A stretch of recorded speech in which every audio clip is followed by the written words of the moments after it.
إن الحمد لله رب العالمين وصلاة وسلاما دائمين مستمرين على أشرف الأنبياء والمرسلين نبينا محمد وعلى آله وصحبه أجمعين ما بعد. قال الله تعالى: لقد كان لكم في رسول الله أسوة حسنة. وقال تعالى: محمد رسول الله والذين معه أشداء على الكفار رحماء بينهم إلى آخر الآية. طيب حمد এবং সানার পরে আমরা আমাদের ধারাবাহিক দার্সের চতুর্থ দার্সে আমরা যে বিষয়টি নিয়ে আলোচনা করব তা হলো মুক্তাদায়াতু শাহাদাতি আন্না মুহাম্মাদার রাসূলুল্লাহ অথবা শুরুতু শাহাদাতি আন্না মুহাম্মাদার রাসূলুল্লাহ, যেভাবে আমরা বলি, অর্থাৎ লা ইলাহা ইল্লাল্লাহ আমরা জেনেছি এর আগে কালিমাতু শাহাদাতির একটি অংশ, আরেকটি অংশ হলো ওয়া আন্না মুহাম্মাদার রাসূলুল্লাহ। এই অংশের দাবি কি, শর্ত কি, এগুলো আমরা জানার চেষ্টা করব ওয়াবিল্লাহি তৌফিক। এখানে আলেমরা বিভিন্ন জন বিভিন্ন শর্ত উল্লেখ করেছেন, সংখ্যায় ভিন্নতা রয়েছে, তো আমরা মোটামুটি গুরুত্বপূর্ণ দিকগুলো এখানে উল্লেখ করার চেষ্টা করব। ওয়ামা তৌফিকুনা ইল্লা বিল্লাহি রাব্বিনা আলাইহি তাওয়াক্কালতু ওয়া ইলাইহি উনীব। এক নম্বর শর্ত হলো আল ঈমানু বিহি, তিনি যে আল্লাহর প্রেরিত পুরুষ, আল্লাহর রাসূল, এটাকে বিশ্বাস করা। কারণ মানব জাতি এই বিশ্বাস করতে আদিষ্ট হয়েছে। আল্লাহ সুবহানাহু ওয়া তাআলা ইরশাদ করেছেন, ইয়া আইয়ুহাল্লাযীনা আমানুত্তাকুল্লাহা ওয়া আমিনু বিরাসূলিহি ইউতিকুম কিফলাইন মির রাহমাতিহি ওয়া ইয়াজআল লাকুম নূরান তামশুনা বিহি ওয়া ইয়াগফির লাকুম আল্লাহু গফুরুর রহিম।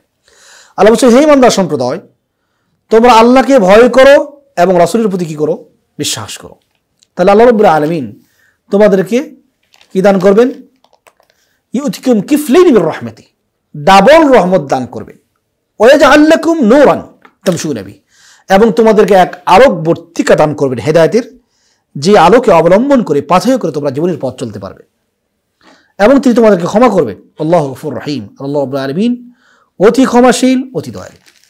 সুতরাং রাসূলের প্রতি বিশ্বাস, তিনি আল্লাহর রাসূল, আবদুল্লিল্লাহি ওয়া রাসূলুহু, এই বিশ্বাসটা সবচেয়ে অগ্রগণ্য পয়েন্ট।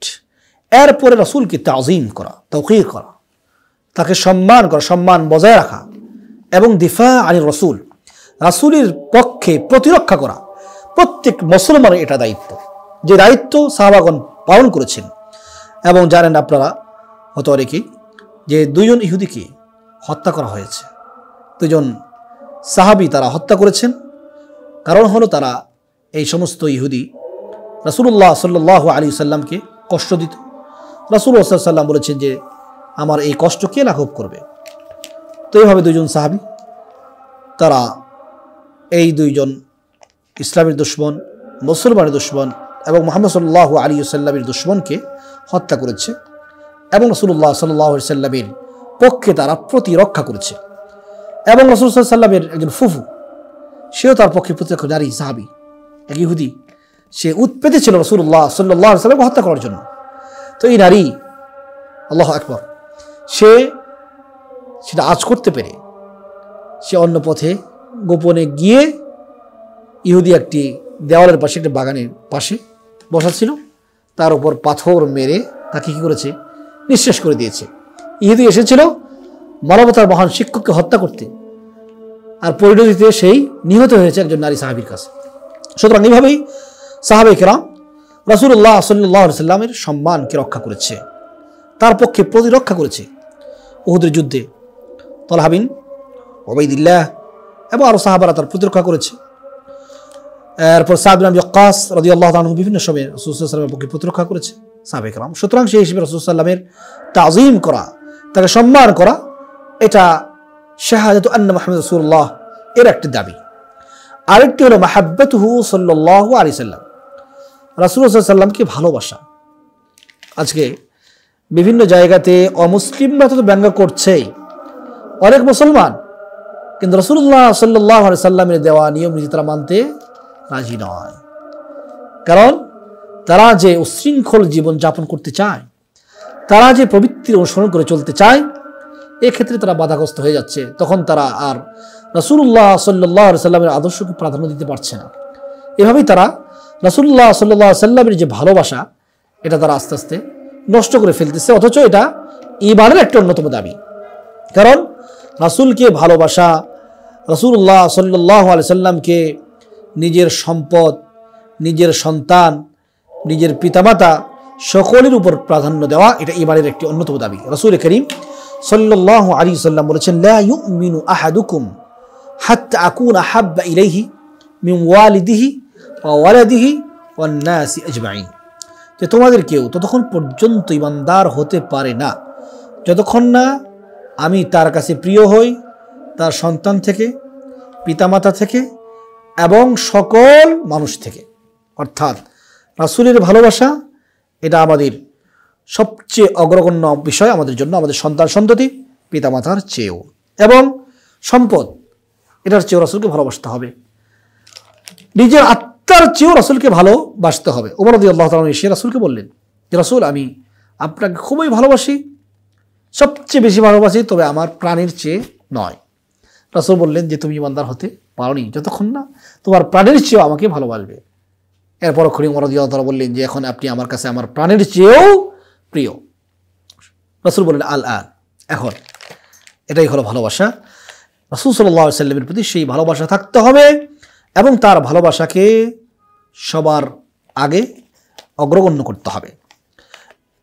এরপরে তাসদীকুহু ফীমা আখবর, রাসূল সাল্লাল্লাহু আলাইহি সাল্লাম যে সংবাদগুলো আমাদেরকে দিয়েছেন সেটা কোরআন এবং সুন্নাহ দুইটাই, কারণ কোরআন আমরা রাসূলের মাধ্যমে পেয়েছি, সেভাবে সুন্নাহ হাদিস সেটাও, কারণ রাসূল বলেছেন আলা ওয়া ইন্নী উতীতুল কুরআনা ওয়া মিসলহু মা, জেনে রেখো আমাকে কোরআন দেওয়া হয়েছে এবং কোরআনের মতো আরও কিছু দেওয়া হয়েছে, হাদিস। এজন্য যদি বলা হয় যে ইসলামের উৎস কয়টি ইসলামের শরীয়তে, যদি বলা হয় একটি তবুও সঠিক, যদি বলা হয় দুটি তবুও সঠিক। একটি বললে সঠিক কীভাবে, সেটা হলো আল ওয়াহি, আর ওহি দুই প্রকার, ওহিয়ে বাতলু ওহি গায়রে বাতলু। যদি বলা হয় দুটি তবুও সঠিক, সেটা হলো আল কিতাবু ও সুন্নাহ। সুতরাং রাসূলুল্লাহ সাল্লাল্লাহু আলাইহি সাল্লাম যে ধর্ম নিয়ে অবতীর্ণ হয়েছেন, যে সংবাদগুলো আমাদেরকে দিয়েছেন, সেগুলোকে কী করা, সত্যায়ন করা। এবং এই সত্যায়ন করতে গিয়েই যিনি দুঃসময়ে সত্যায়ন করেছেন রাসূলকে, যখন কেউ সত্যায়ন করেনি, এই সত্যায়নের কারণ হচ্ছে বিশাল একটি খেতাব, লকব, উপাধিতে তিনি ভূষিত হয়েছেন আবু বকর সিদ্দিক রাদিয়াল্লাহু আনহু। সিদ্দিক তিনি রাসূল সাল্লাল্লাহু আলাইহি সাল্লাম স্বীকৃতি দান করেছেন। রাসূল সাল্লাল্লাহু আলাইহি সাল্লাম যখন উহুদের পর্বতে আরোহণ করেছিলেন, রাসূল, আবু বকর, ওমর, ওসমান, উহুদের পর্বত কেঁপে উঠেছিল। ইমানদারের ওজন এটা, ইমানের ওজন অনেক বেশি। রাসূলুল্লাহ সাল্লাল্লাহু আলাইহি ওয়াসাল্লাম বলেছেন উসবুত উহদু ফামা আলাইকা ইল্লা নবিয়্যুন ও সিদ্দীকুন ও শাহিদান, উহুদ তুমি স্থির হও, তাহলে তোমার উপরে কে আছে, একজন নবী, একজন সিদ্দিক আর দুইজন শহীদ। সিদ্দিকের ভূষণে ভূষিত করেছিলেন আবু বকর সিদ্দিক রাদিয়াল্লাহু আনহু। আবার এদিকে মৃত্যুর আগে শাহাদাতের কথা বলেছেন ওমর ওসমানের। আর অনেকেই বলবেন ইলমে গায়েব রাসূল জানেন, এটার দলিল না, বরং তিনি ততটুকুই জেনেছেন যতটুকু আল্লাহ তাকে জানিয়েছেন। তিনি যে গায়েব জানেন না এটা স্পষ্ট কথা, তিনি নিজেও বলেছেন এবং কোরআনে সেটা বলা হয়েছে। আল্লাহ রাব্বুল আলামিন বলেছেন কুল মা কুনতু বিদআম মিনার রাসূল ওয়া মা আদরি মা ইউফআলু বি ওয়ালা বিকুম, রাসূল আপনি বলুন আমি নতুন কোন রাসূল নই, অর্থাৎ আমি নতুন রাসূল হিসেবে এমনটি নয়, আমার আগে অনেক রাসূল এসেছে এবং আমি জানি না কি আচরণ করা হবে আমার সাথে এবং তোমাদের সাথে। এরপর রাসূল সাল্লাল্লাহু আলাইহি সাল্লামের আনুগত্য করা, তিনি যে বিষয়ে অর্ডার করবেন, কারণ আল্লাহ রাব্বুল আলামিন নির্দেশ দিয়েছেন আমাদেরকে তার আনুগত্য করতে, যে বিষয়ে নির্দেশনা দেবেন, এবং তিনি যা থেকে নিষেধ করেছেন তা থেকে বিরত থাকতে, কারণ আল্লাহ নির্দেশ করেছেন এটা। আল্লাহ বলছেন ওয়া মা আতাকুমুর রাসূলু ফাখুযুহু, রাসূল তোমাদেরকে যা দেয় তোমরা এটা আঁকড়ে ধরো, আর যা থেকে ওয়া মা নাহাকুম আনহু ফাদতাহু, রাসূল যা থেকে নিষেধ করেছে তোমরা তা থেকে বিরত থাকো। সুতরাং তার আদেশ নিষেধ মেনে চলা এটা প্রকৃতপক্ষে রব্বুল আলামিনের নির্দেশনা। এরপরে আরেকটি বিষয় হলো রাসূল সাল্লাল্লাহু আলাইহি ওয়াসাল্লামের প্রতি বিশ্বাসের আল্লা ইউবাদা ইল্লা বিমা শারা।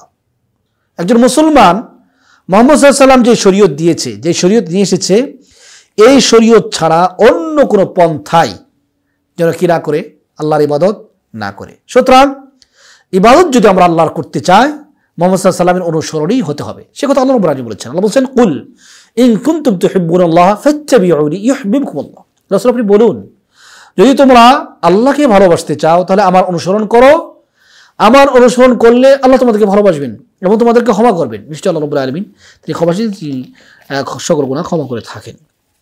এরপরে এটা বিশ্বাস করতে হবে যে তিনি শুধু মানুষের নবী নন, বরং তিনি মানব এবং দানব, মানুষ এবং জিন দুই শ্রেণীর কাছেই প্রেরিত।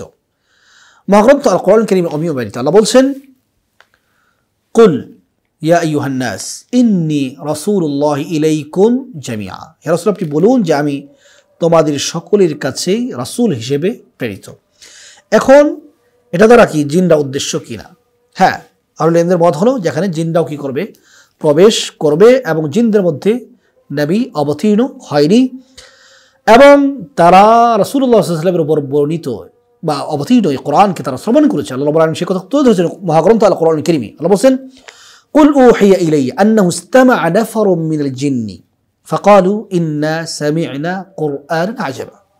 রাসূল আপনি বলুন যে আমার কাছে ওহী করা হয়েছে, প্রত্যাদেশ করা হয়েছে যে এক দল জিন তারা কোরআনকে শ্রবণ করেছে এবং তারা বলেছে ইন্না সামি'না কুরআনান আজাবা, যে আমরা এক আশ্চর্য ধরনের কোরআন শ্রবণ করেছি, ইহদি ইলার রুশদ, যে কোরআন হেদায়েতের পথ দেখায়।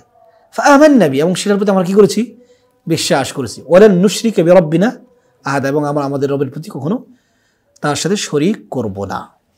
সুতরাং এটা প্রমাণ করে যে তিনি জামিউস সাকালাইন, অর্থাৎ মানব এবং দানব সকলের কাছেই তিনি প্রেরিত হয়েছে, তিনি আল্লাহর প্রেরিত পুরুষ। সুতরাং এ বিশ্বাস ধারণ করা, তার আনুগত্য করা, তাকে মহাব্বত করা, তার পক্ষে প্রতিরক্ষা করা, এটা প্রতিটি মুসলমানের নৈতিক দায়িত্ব এবং প্রতিটি মানুষের এটা দায়িত্ব। কারণ সকলে আদিষ্ট মুহাম্মদ সাল্লাল্লাহু আলাইহি ওয়াসাল্লামের আদিষ্ট ধর্মকে মেনে নিতে। উম্মত দুই ধরনের, একটি উম্মত হলো উম্মাতু আদ-দাওয়া, এর আন্ডারে সকল মানুষ প্রবেশ করবে, ইহুদি খ্রিস্টান যারাই আছে সকলেই উম্মত, যদিও তারা কি করতেছে, অস্বীকার করতেছে, কারণ সকলের দাওয়াতের জন্য রাসূল এসেছে। আরেকটা হলো উম্মাতুল ইস্তিজাবা, যারা রাসূলের দাওয়াতকে গ্রহণ করেছে, এটা আরেকটা উম্মত।